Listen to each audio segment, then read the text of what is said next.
కొంతమందికి ఫీజులు ఎగిరిపోయాయి. ఎందుకంటే ఆయన అన్ని విషయాల మీద, అన్ని కార్యక్రమాల మీద, అన్ని వ్యవహారాల మీద ఎవరైతే ట్రోల్ చేస్తున్నారో, ఎవరైతే విపరీతార్థాలు ఇచ్చి మాట్లాడుతున్నారో పవన్ కళ్యాణ్ గారిపై అందరికీ చిక్కటి సమాధానం ఇచ్చాడు. ఖచ్చితంగా అందరికీ ఫీజులు ఎగిరిపోయి, ముఖ్యంగా వైఎస్ఆర్సీపీ నాయకులకి మొత్తం ఎగిరిపోయాయి. సరే, ఇప్పుడు కళ్యాణ్ గారు ఏమంటున్నారంటే, నేను ఏ ఒక్క కులానికి కానీ, ఏ ఒక్క వర్గానికి కానీ, ఏ ఒక్క మతానికి కూడా నేను సపరేట్ కాదు, జన సంక్షేమం కోసం వచ్చానని చెప్పేసి అంటున్నారు. బట్ ఇప్పటికి కూడా లేదు, నువ్వు నీ కోసం, నీ కులం కోసం వచ్చా అనే వాళ్ళు కూడా ఉన్నారు. వాళ్ళకి ఏం చెప్తారు? అలాంటి ఎదవలకి నేను ఒకటే చెప్తా, కులం కోసం, మతం కోసం ఎక్కడైనా మాట్లాడని తప్పు లేదు. పవన్ కళ్యాణ్ దగ్గర మాట్లాడొద్దు. ఎందుకంటే ఒక కులం కోసం వచ్చినటువంటి వ్యక్తి కాదు. ఒక కులం కోసమై వచ్చినట్టు వ్యక్తి అయితే ఆయన కూడా తిరిగే వాళ్ళలో ఆయన కులస్తులు ఎంతమంది ఉన్నారో ఒకసారి చూడండి. ఇవన్నీ విధవ మాటలు మాట్లాడటం కాదు. నిజంగా ఆయన రాష్ట్ర భవిష్యత్తు కోసం, ఎందుకంటే అన్యాయం అయిపోయిన రాష్ట్రం, యువత భవిష్యత్తు నాశనం అయిపోయింది. ఎక్కడ కూడా ఉద్యోగ అవకాశాలు లేవు. అందరూ కూడా ఆ రాష్ట్రం ఈ రాష్ట్రం పారిపోయి ఎన్నో కష్టాలు పెడుతూ, ఎన్నో బాధలు పడుతూ విచ్ఛిన్నమైపోయినటువంటి పరిస్థితిలో ఆంధ్రప్రదేశ్ భవిష్యత్తు బాగుండాలి అంటే, అద్భుతమైన ప్రగతి సాధించాలంటే ఖచ్చితంగా నేను వచ్చి నిలబడాలని చెప్పి నిలబడి పొత్తు పెట్టుకుని గెలిచాడు. ఈవేళ ఆంధ్రప్రదేశ్ అభివృద్ధి పదంలో ఎలా వెళ్తుందో చూడండి. ఎక్స్ప్రెస్ మెయిల్ దూసుకెళ్తున్నట్టుగా వెళుతుంది. అద్భుతంగా అన్ని రంగాల్లో ముందుంది, అన్ని వ్యవహారాల్లో ముందుంది. పంచాయతీ వ్యవస్థ ఈరోజు గ్రామీణ పంచాయతీ వ్యవస్థని ఈవేళ ఎంత బలోపేతం చేశారో ఒకసారి ఆలోచించండి.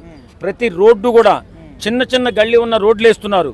ఖచ్చితంగా మూగజీవాల కోసం కూడా ఊరి చివరిన తొట్లు కట్టారు, మంచినీళ్ళ తొట్లు కట్టారు. ప్రతి గ్రామంలో కూడా అద్భుతమైన రోడ్లు వేశారు. పంచాయతీ ప్రెసిడెంట్ గౌరవం ఇలా ఉండాలి. పంచాయతీ ప్రెసిడెంట్ అంటే గ్రామ ప్రథమ పౌరుడు.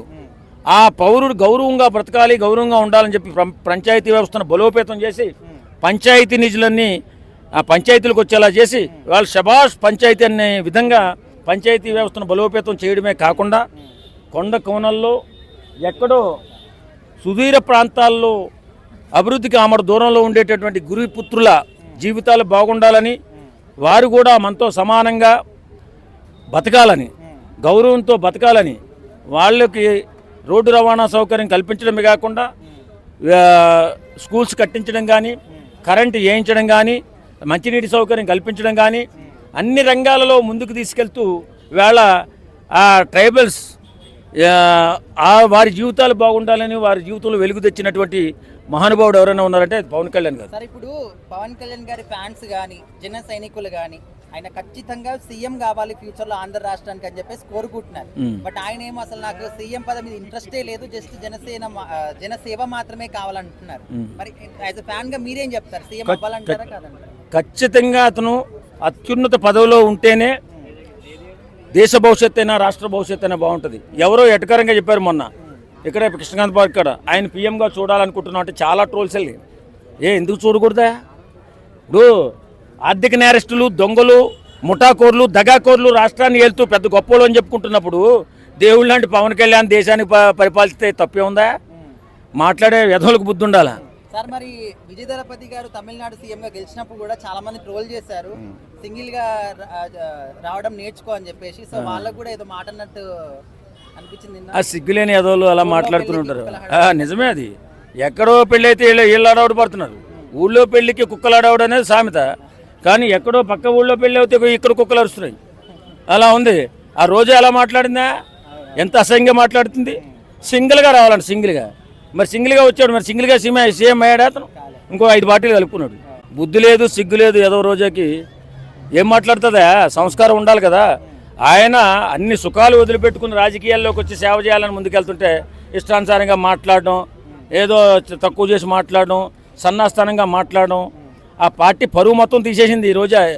ఆయన పాపం జగన్మోహన్ రెడ్డి ఏదో ఊరు సరదాగా ఎంజాయ్ చేయడానికి వెళ్ళాడు వేరే దేశం. ఈ లోపల ఆయన రాబోతుకు మొత్తం పరువు తీసి పారేసారు వెళ్ళి.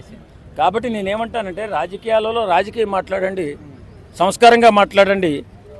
ప్రజాక్షేమం కోసం ఏం చేస్తే బాగుంటుందో ఆలోచించండి, ప్రణాళికలు వేయండి, ప్రణాళిక చెప్పండి, పోరాటం చేయండి. అవసరమైతే అసెంబ్లీకి రండి, అసెంబ్లీకి వచ్చి మాట్లాడండి.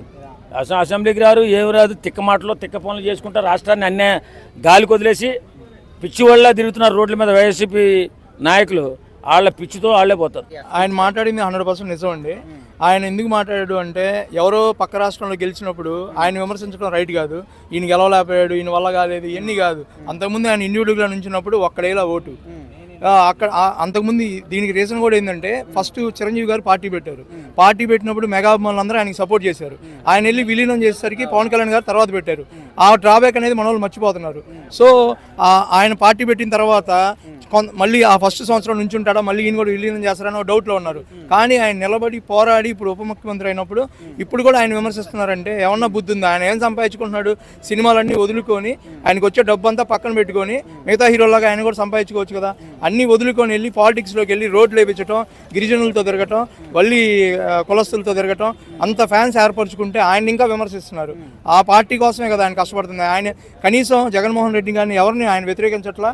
పార్టీ గెలిచిన తర్వాత వాళ్ళు ఎలా మాట్లాడారు అంతకుముందు, వీళ్ళు ఏమన్నా మాట్లాడుతున్నారా? పవన్ కళ్యాణ్ గారు ఏమన్నా విమర్శిస్తున్నాడా? ఆయన ఏంటంటే ఆయనకి హెల్త్ బాగాలేదన్నా కూడా వీళ్ళు కామెంట్ చేశారు. ఆ రోజే ఏం మాట్లాడుతుందో ఆమెకు అసలు బుద్ధి ఉందో లేదో తెలియదు. అసలు ఏం మాట్లాడిద్దామే వచ్చి పవన్ కళ్యాణ్ లేపు అన్నాడు. ఎందుకు తంతాడు? విజయ్ రేంజ్ ఏంది, పవన్ కళ్యాణ్ రేంజ్ ఏంది? పవన్ కళ్యాణ్ వాళ్ళ అన్న పార్టీ పెట్టి విలీనం చేశాడు కాబట్టి ఆయన అంత కష్టపడ్డాడు. అదే ఫస్ట్ టైం కానీ పవన్ కళ్యాణ్ పార్టీ పెట్టుంటే 100% సీఎం అయ్యేవాడు.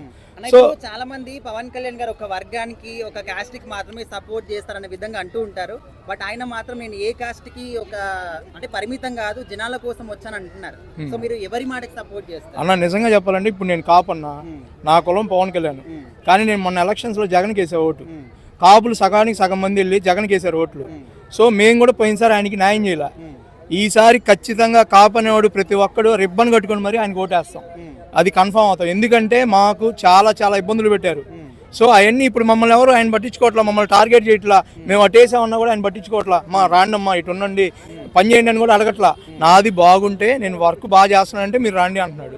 సో కులానికి సంబంధించిన మనిషి కదా. ఆయన పక్కన తిరిగే వాళ్ళంతా ముస్లిమ్స్ ఉంటారు, వేరే వేరే క్యాస్ట్ వాళ్ళు అందరూ ఉంటారు అన్న. ఇప్పుడు అసలు ఇక్కడ ఎవరన్నా కులాలు మాట్లాడేవాళ్ళు అన్న? ఇప్పుడు కళ్యాణ్ గారి ఫ్యాన్స్ కావచ్చు, జన సైనికులు, కార్యకర్తలు అందరూ కూడా ఫ్యూచర్ లో అయినా కూడా ఖచ్చితంగా సీఎం కావాలని కోరుకుంటున్నారు. బట్ ఆయన ఏమో నాకు సీఎం పదవి ఇంట్రెస్టే లేదని చెప్తున్నారు. సో మీరు యాజ్ ఎ ఫ్యాన్ గా సీఎం అవ్వాలని కోరుకుంటారా లేదా? అన్న నాకైతే ఆయన ప్రశాంతంగా ఈ రాజకీయాలన్నీ వదిలిపెట్టి కమ్మగా సినిమాలు తీసుకోవాలని నా మనసులో అభిమానం అన్న, నా అభిప్రాయం. ఎందుకంటే అన్న జనాలంతా వరస్ట్ అన్న. వాళ్ళకి ఎంత మంచి చేసినా ఏదో ఒకటి మాట్లాడుతూనే ఉంటారు. ఒకడు మాట్లాడుతున్నాడు అంటే వాడిని చూసి మాట్లాడుతున్నాడు. కానీ ఆయన ఏం చేస్తున్నాడు? ఆయన సినిమాలన్నీ ఎందుకు వదులుకున్నాడు? ఇప్పుడు రాజకీయాలకు వచ్చాడు, ఎన్ని వందల కోట్లు సంపాదించాడు. వాళ్ళు ఏదో ఫస్ట్లో మాట్లాడతారు అటు గెలిపాడు ఇటు గెలిపాడు అని. ఎంత సంపాదించుకున్నాడు? ఆయనకి ఏముంది ఆయన దగ్గర డబ్బులు? ఏదైనా చిరంజీవి గారు కానీ వాళ్ళు వీళ్ళు సపోర్ట్ చేసి 5 కోట్ల డబ్బులు ఫండ్ ఇచ్చి ఇచ్చి నిలబెట్టారు. అది కూడా చిలకలపేటలో ఒక స్కూల్కి కంప్యూటర్లు అవి కావాలంటే రామ్ చరణ్ గారిని అడిగితే ఆయన పంపించాడు. సో ఆర్థిక పరిస్థితులు బాగాలేకపోయినా కూడా రాజకీయాల్లోకి వచ్చి ప్రజలకి చేద్దాం ఉంటుంటే ఎవడు విలువిస్తున్నాడు ఆయనకి? ఇప్పుడు మాట్లాడిన కూడా జస్ట్ మాటలే, ఆచరణ ఉండదు అనే విధంగా అనే వాళ్ళు కూడా ఉన్నారు. వాళ్ళకి ఏం చెప్తారు? లేదన్న 100% పవన్ కళ్యాణ్ గారు ప్రజల కోసం పుట్టాడన్న. ఆయన 100% ప్రజలకి ఏం కావాలో చేస్తాడు. కొంచెం టైం తీసుకుంటాడు, అన్నీ ఆలోచించుకుంటాడు. ఎందుకంటే అన్న మెయిన్ డ్రాబ్యాక్ జనసేనలో సరైన నాయకులు లేరన్న. వాళ్ళు గెలవచ్చు, 21 మంది గెలవచ్చు. కానీ ఎవరైనా పవన్ కళ్యాణ్ మాట్లాడుతుంటే కనీసం ఒకడు మైక్ పెట్టుకొని మాట్లాడి, ఎవడో యూట్యూబర్ మాట్లాడుతున్నాడు. కానీ అంతమంది ఎమ్మెల్యేలు 21 మంది గెలిచారు, ఒక్కడు మాట్లాడు. ఎందుకు మాట్లాడరు? సో ఆయన వల్ల ఆయన గెలిచారు కదా. కనీసం మైక్ తీసుకొని ఒకడు ఎవరైనా విమర్శిస్తుంది. రోజా మాట్లాడింది, రోజా కౌంటర్ ఎవడిచ్చాడు? ఎవడు ఇవ్వాల. సో అందుకే ఆ పార్టీ బ్యాక్లాగ్గా ఉంది. పవన్ కళ్యాణ్ మనుషులు ఎలా ఉండాలంటే అంతా యూత్, దేనికి అది కౌంటర్ ఇస్తూ ఉండాలి. సో వాళ్ళు మాట్లాడిందంతా ఏదేదో మాట్లాడినప్పుడు మనం కౌంటర్ ఇవ్వాలి. కౌంటర్ ఇచ్చేవాడు ఎవడున్నాడు? 21 మంది ఉన్నారు ఎమ్మెల్యేలు. ఎందుకు ఉపయోగం ఉంది అన్న? ఆయన సో నిన్న పవన్ కళ్యాణ్ గారు మంగళగిరి సభలో మాట్లాడిన మాటలు అనేవి చాలా మందికి ఎక్కడో గుచ్చుకున్నాయని చెప్పేసి మాట్లాడుతున్నారు. సో మీ అభిప్రాయం ఏంటన్న ఆ మాటల పైన, ఆయన యొక్క స్పీచ్ పైన? యాక్చువల్లీ పవన్ కళ్యాణ్ గారు చాలా రోజుల తర్వాత ఆయన సర్జరీ తర్వాత మళ్ళీ బయటకు వచ్చాడు. బయటకు వచ్చేసి అప్పుడు కూడా ట్రోల్ చేశారు కొంతమంది. నా సోకాళ్ళు వాళ్ళు ఏం చేశారంటారంటే కరెక్ట్ ఎలక్షన్స్ టైంలో సర్జరీ చేయించుకున్నాడు, ఆ కంపెయిన్ చేయకూడదు అది అని చెప్పేసి అన్నారు. చాలా మంది ట్రోల్ చేశారు. అవన్నీ వదిలిపెట్టేసి ఇప్పుడు క్యూర్ అయిపోయి మళ్ళీ ఆయన బయటకు వచ్చేసి మాట్లాడాడు. ఇంకేంటంటే ఆయన తమిళ గురించి ఇక్కడ గురించి కొన్ని కంపేర్ చేసి ఆయన హాస్పిటల్లో ఉన్నప్పుడు అలాంటి టైంలో కూడా కొంతమంది అది కూడా గమనించుకోకుండా ఆయన కొంచెం ట్రోల్ చేసేసి ఏదో పెద్ద ఇది అయినట్లు చేశారు. అది చాలా వరకు వాళ్ళకి గట్టిగా కలిగిందని నేను అనుకుంటున్నాను. ఇప్పుడు ఆయన నేను ఏ ఒక్క కులానికి కానీ ఏ ఒక్క వర్గానికి కానీ పరిమితం కాదు, జనాల్లో సేవ చేయడానికి మాత్రమే వచ్చానని చెప్పేసి కూడా అన్నారు. సో అది అంటే మీరు నమ్ముతున్నారా ఆ మాటని? ఇప్పుడు ఏంటంటారంటే కొంతమంది ఏం చేస్తారంటారంటే ఒక కులానికి అంటగట్టేసి కుల నాయకుడు అని ముద్రేయాలని చూస్తుంటారు చాలా వరకు. ఎందుకంటారంటే ఒక స్థాయి నుంచి ఒక కులం నుంచి ఒక మనిషి ఎదుగుతున్నాడు అంటారంటే ఎలా ఎదుగుతాడు అని చెప్పేసి తొక్కేయడానికి చాలా మంది చాలా విధంగా ప్రయత్నిస్తుంటారు. అలాంటి ప్రయత్నం ఇది ఆయన ఓపెన్గా చెప్పాడు, ఇప్పుడు కాదు చాలా రోజుల కింద కూడా చెప్పాడు ఆయన. నన్ను ఒక కులానికి కాదు నేను వచ్చింది, ప్రజలందరూ సేవ చేసుకోవడానికి వచ్చానని మాత్రమే చెప్పిండు ఆయన. అన్న ఇప్పుడు ఫ్యాన్స్ కానీ జన సైనికులు కానీ ఏమంటున్నారంటే ఫ్యూచర్లో అయినా కూడా సీఎం అవ్వాలి, ఆ విధంగా చూడాలని అనుకుంటున్నారు. బట్ ఆయన ఏమో నాకు సీఎం అవ్వాలి, అసలు ఆ పదవి మీద ఇంట్రెస్ట్ లేదు అంటున్నారు. సో మీరు దేనికి సపోర్ట్, ఆయనకు సపోర్ట్ చేస్తారా ఫ్యాన్స్కి సపోర్ట్ చేస్తారా? భరత నేను సినిమాలో ఒక డైలాగ్ ఉంటుంది. ఆ సినిమాలో ఏంటంటారంటే నాయకుడు లేని సమాజమే అభివృద్ధి చేయడానికి అలా ఉంటుంది అని చెప్పేసి అన్నాడు. ఏంటంటారంటే ఇప్పుడు ఒక సీఎం అయితేనే అభివృద్ధి చేస్తాను, లేకపోతే నేను అభివృద్ధి చేయలేదు అని అంటున్నాను. ఆ డోల మొదల అక్కడ నుంచి చూసుకొని ఇప్పుడు ఒక వీడియో పోస్ట్ చేస్తే ఒక వాట్సాప్లో కానీ ఒక ఫేస్బుక్లో కానీ ఒక చిన్న వీడియో వచ్చినా కానీ నేను స్పందిస్తున్నాను. అంతకంటే ఇంకా ఏం చేయాలి చెప్పండి? ఒక నాయకుడు అంటారంటే ఆ మాత్రం ఇంకా ఏం చేస్తారు చెప్పి ఒక చిన్న వీడియో కూడా ఆయన స్పందిస్తున్నాడు అంటారంటే ఆయన సీఎం అయితే అది అంటారు ఏం లేదు, ప్రజల సమస్యలు ఆయన తీరుస్తున్నాడు అంతే. అక్కడ సీఎంఆ లేకపోతే పిఎం అని కాదు, అక్కడ ఒక ప్రజానాయకుడు ఆయన, అది అర్థం చేసుకోలేము మనం. ఒక చిన్న వీడియో కూడా ఇంతవరకు అంత నిజంగా స్పందించిన రాజకీయ నాయకులు ఇప్పటివరకు నేను అయితే చూడలేదు. ఓకే అన్న, ఇప్పటి వరకు చాలా విషయాల్లో ఆయన ట్రోల్ చేస్తూ చాలా మంది వచ్చారు. సో ఇప్పటికైనా కొంచెమైనా మార్పు వస్తుంది అనుకుంటున్నారా ఈయన మాట్లాడిన తర్వాత? ఆయన మాట్లాడిన తర్వాత ఏంటంటారంటే మన కొంచెం ఇంగిత జ్ఞానం ఉంటే వాళ్ళకి కొంచెం అర్థమవుతుంది, కానీ నీకు ఇంగిత జ్ఞానం లేని వాళ్ళకి ఏం అర్థం కాదు. ఇంగిత జ్ఞానం ఉండాలి కనీసం. ఎందుకంటారంటే తమిళనాడులో పరిస్థితులు వేరేగా ఉంటాయి, ఇక్కడ పరిస్థితులు వేరేగా ఉంటాయి. ఆయన ఓపెన్గా అయిపోయాడు, నేను 2 చోట్ల ఓడిపించారు, నన్ను నమ్మలేదు, నేను ఏం చేయాలంటారు ఆయన డైరెక్ట్ అయిపోయాడు. ఎందుకంటారంటే ఇక్కడ ఓపెన్గా అయిపోవాలంటారు అంటే ఒక కుక్కని తీసుకొచ్చి నేను నిలబడితే అది మా కులం కుక్కని ఓటేసేట్టు జనాలు ఉంటారు ఆంధ్రప్రదేశ్లో, చెప్తున్నాను నేను. ఓకేనా, ఓవరాల్ గా ఇప్పటికైనా ఆంధ్రప్రదేశ్లో కుల రాజకీయాలు పోతాయి అని మీరు నమ్ముతున్నారా? అసలు పోవు, ఇప్పట్లో పోవు. కొంతమంది ఉన్నారు, కొంతమంది పోయిన తర్వాత మాత్రం పోతాయి. ఎడ్యుకేషన్ అవుతున్నారు ఇప్పుడే జనాలు, కొంతమంది ఇంకా చదువుకుంటున్నారు, చదువుకున్న తర్వాత కొత్త జనరేషన్ వచ్చిన తర్వాత అప్పుడు పోతాయి అనుకుంటున్నారు, అప్పటిదాకా పోదు. ఓకే, థ్యాంక్స్ అన్న. నేను ఒకటే చెప్తానన్న, ఇప్పుడు ఎవరో పక్క రాష్ట్రంలో గెలిచారని అందరూ పవన్ కళ్యాణ్ మీద ట్రోల్ చేయడం ఇది అసలు సమాజం అసలు మంచిది కాదు. సో ఆల్రెడీ పవన్ కళ్యాణ్ గారు ఒక మాట చెప్పారు, పక్క రాష్ట్రంలో గెలిచినంటే ఆయనకున్న ప్రాబ్లం ఆయనకున్నాయి, నాకున్న ప్రాబ్లం నాకున్నాయి. ఇక్కడ నేను 2019లో 2 సార్లు పోటీ చేసి ఓడిపోయాను, దానికి కారణం ఏమన్నా మీరే చెప్పండి. సో ఇదే క్వశ్చన్ వేసారు ఆల్రెడీ. సో ఓడగొట్టేశారు అంటే అప్పుడు ఉండే పరిస్థితులు అట్లుండే. ఇప్పుడు జగన్మోహన్ రెడ్డి గారికి ఆ రోజు ఒక ఛాన్స్ ఇవ్వాలని చెప్పేసి 2019లో అందరూ జగన్మోహన్ రెడ్డికి తిరిగారు. అంతెందుకంటే యాజ్ ఏ ఫ్యాన్ గా నేను కూడా అంతే. సో అప్పుడు తప్పు చేశాం, ఇంకా నెక్స్ట్ టైం తప్పు చేయకూడదని 2019లో 2024లో తప్పు చేయకూడదని చెప్పి పవన్ కళ్యాణ్ అడుగుజాలలో మేము ఓటేసామండి. సో ఇప్పుడు మీ పవన్ కళ్యాణ్ మాటలు అనే దానికి అన్ని దానిలకు మేము అగ్రి, ఒప్పుకుంటున్నాం. సో పవన్ కళ్యాణ్ గారు సీఎం కావాలి అని కాదు, సీఎం కంటే మించిన పదవి కావాలి. సో ఆయన అదే కోరుకుంటున్నాడు. ఒకటి ఏంటంటే నేను సీఎం కావాలనుకుంటే ఎప్పుడో అయ్యేటుంది, దానికన్నా మించినది అవుతుంది. సో నేనేందంటే మనస్ఫూర్తిగా త్రికరణ శుద్ధిగా టీడీపీకి మద్దతు ఇచ్చి టీడీపీని నడిపిస్తున్నాను. 19-15 ఏళ్ళు దాదాపు కూటమి ప్రభుత్వం ఉండాలని మనస్ఫూర్తిగా చెప్తున్నా అన్నాడు. అన్న ఇప్పటికీ చాలా మంది కళ్యాణ్ గారిని ఒక వర్గానికి మాత్రమే పరిమితం చేసి ఏ మాట్లాడుతున్నారు. వర్గం అండి? అది కాపు వర్గం కావచ్చు, ఇంకేదైనా కావచ్చు. అంటే జనాలు థింకింగ్ మారాలా, లేకపోతే పవన్ కళ్యాణ్ గారే మారాలా అంటే ఏం చెప్తారు? పవన్ కళ్యాణ్ మారడం కాదండి, పవన్ కళ్యాణ్ ఆల్రెడీ మనుషులు మార్చడానికి ట్రై చేశాడు. చాలా మంది ఇప్పటికి ఏమంటున్నారంటే ఆయనది ఒకటే వర్గం, కాపు కులం, కాపు సంబంధించిన వాడు. ఆయన ఏమన్నాడు, ఒకటే మాట అన్నాడు, పవన్ కళ్యాణ్ గారు ఒకటే మాట అన్నారు, నేను కాపు కులం కోసం రాలేదండి రాజకీయాల్లోకి, ప్రజల కోసం వచ్చాను. అన్ని మతాలను అన్ని కులాలను నా హ్యాండిల్లో ఇక్కడ ఉన్న దేశాన్ని నడిపించడం కోసం వచ్చాను తప్ప నేను రాజకీయాలు అడుగు పెట్టింది ఒక కులం కోసం కాదని చెప్పాడు. అంటే ఇప్పుడు మాట్లాడినటువంటి ఈ మాటలని కూడా చాలా మంది ఎట్లా అంటే జస్ట్ మాట్లాడతారు కానీ ఆచరణలో ఉండవని చెప్పేసి అంటున్నారు. ఎవరు ఆచరణలో ఉన్నారు? ఆల్రెడీ ఆచరణలో ఉన్నాడు కదండి. ఇప్పుడు ఆచరణలో ఉన్న అనేవాడు అంటారు, అనేవాడు కోడై కూతకొస్తాడు. ఇప్పుడు ఒక దారిలో వెళ్ళేటప్పుడు 10 రకాల కుక్కలు మొరుగుతాయి, 10 రకాల కుక్కలు మొరిగినాయని చెప్పి నువ్వు అక్కడ నిలబడిపోతావా? ఏదో ఒకటే చేత పట్టుకోవాలా, రాయి పట్టుకోవాలి, చేయి పట్టుకోవాలి, కర్ర పట్టుకోవాలా, చేయి గరగరగర తిప్పాలా, కాళ్ళు గిరగరగర తిప్పాలి, ఉరుకుతాయి. లేదా ఏదొక కర్ర పట్టుకోవాలా, ఏదొక రాయి పట్టుకోవాలా. సో పవన్ కళ్యాణ్ కూడా అదే చేస్తున్నాడు, ముందుకు నడవటానికి ఎన్నో మాటలు చెప్తున్నాడు, ఎన్నో పనులు చేస్తున్నాడు. 100 కోట్ల రూపాయలు ఇప్పటి వరకు ఏ నాయకుడు తన సొంత డబ్బులు ఎవ్వరికే కానీ ప్రజలకు పెట్టారా? ఇప్పుడు పవన్ కళ్యాణ్ గారు పెట్టారు. నేను నిలబడతాను, 10 ఏళ్ల పాటు నా భుజస్కంధాల కింద వేసుకొని నడిపిస్తాను, మీరు నా వెనుక ఉన్నానని చెప్పాడు. అలాంటి 10 ఏళ్ల పాటు ఇప్పటి వరకు నడిపిస్తున్నాడు. 12 ఏళ్ళు అయిపోయింది, 13వ సంవత్సరం నడుస్తా ఉంది పార్టీని. సో ఎలాంటి కష్టం లేకుండా, ఎలాంటి అవమానాలైనా సరే తట్టుకొని నడిపిస్తున్నాడు. ఉమ్. సో 10 రకాల కుక్కలు మురిగినప్పుడు మీరు ఆ 10 రకాల కుక్కలు పట్టించుకోకుండా ముందుకు వెళ్ళిపోవాలి. అన్న చాలా రకాలుగా ఇన్స్పైర్ చేయడానికి అయితే ట్రై చేశారు. సో ఇప్పటికైనా కొంచెమైనా మారుతారు అనుకోవచ్చు, జనాల ఆలోచన మారుతుంది అనుకోవచ్చు. కంపల్సరీ మారాలండి. యాజ్ ఏ ఫ్యాన్ గా నేనే మారానండి. ఇప్పుడు పవన్ కళ్యాణ్ గారు ఒకటే హితప్ చేశాడు, ఏదైనా కానీ కలిసి నడుస్తే విజయం సాధిస్తామన్నారు. 2024లో అదే చేశారు కలిసి. ఇప్పుడు 2014లో సపోర్ట్ చేయడానికి కారణం, 2014లో సపోర్ట్ ఇవ్వడానికి కారణం అప్పుడు తొందరగా పార్టీ పెట్టేశాడు. మార్చి నెలలో పెట్టి ఏప్రిల్లో ఎన్నికలు వచ్చేసినాయి. సో మేలలో జరిగేసే ఎన్నికలు, అప్పుడు టైం లేదు. అప్పుడు టీడీపీకి సపోర్ట్ ఇచ్చాడు.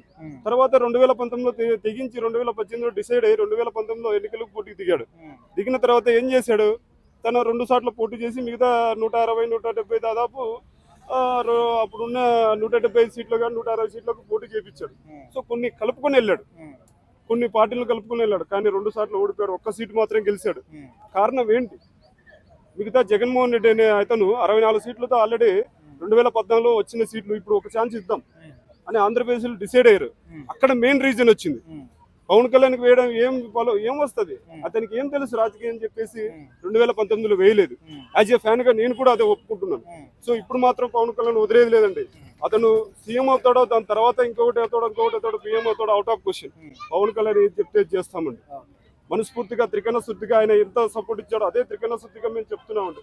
పవన్ కళ్యాణ్ ఉన్నంత వరకు ఏ పార్టీకి సపోర్ట్ చేసినా మేము అదే పార్టీకే ఓటేస్తామని యాజ్ ఏ ఫ్యాన్ గా, ఒక జనసేన కార్యకర్తగా, ఒక జనసేన పార్టీ సభ్యత్వం తీసుకున్న వ్యక్తిగా పవన్ కళ్యాణ్కు మెయిన్ డెవోటీ అంటే మీకు తెలుసండి, ఇంగ్లీష్ లో, తెలుగులో భక్తుడు అండి. పొలిటికల్ డెవోటీగా నేను ప్రమాణం చేస్తున్నాను. పవన్ కళ్యాణ్ ఎక్కడ ఉంటే మేము అక్కడే ఉంటాం. జై హింద్, జై భారత్. ఆయన వెరీ గుడ్ పర్సన్. చాలా ప్రజల కోసం చాలా సేవ చేస్తున్నారు సార్ గారు. ఆయన కోసం నేను సపోర్ట్ చేస్తాను ఏదైనా సరే.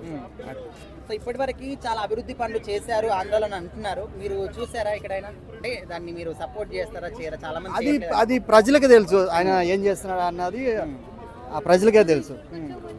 అంతే. ఫ్యూచర్ లో సీఎం అవుతారు అనుకుంటున్నారా కళ్యాణ్ గారు? ఆయనకి ఇంట్రెస్ట్ లేదు, అది ఆయన ముందే చెప్పారు కదా. ఆయన సీఎం అయ్యే చేయాల్సిన అవసరం లేదు. ఆయన ప్రజల అంటే కొంతమంది ఇప్పటికీ ఆయన్ని జస్ట్ మాటల వరకే ఉంటాయి, ఆచరణ ఉండదు అంటూ ట్రోల్ చేస్తూ ఉంటారు. సో వాళ్ళకి ఏం చెప్తారు? అది ప్రజలకు తెలుసు. ఆయన మాటల మనిషా, చేతల మనిషా అన్నది ప్రజలకు తెలుసు. చాలా మంది ట్రోల్ చేస్తున్నారు పవన్ అది కళ్యాణ్ చేస్తారు, వాళ్ళు చేస్తారు. సీఎం అయ్యే అర్హత లేదని ఆయనకు కూడా తెలుసు అని చెప్పి ఆయన నేను అవ్వనని చెప్పి చెప్తున్నాడు అని చెప్పి ట్రోల్ చేస్తున్నారు. అది ఎవరు డిసైడ్ చేస్తున్నారు అట్లా? ట్రోలర్స్ వాళ్ళు చేస్తారు, వాళ్ళు చేస్తారు. దాన్ని పట్టించుకోడు ఆయన.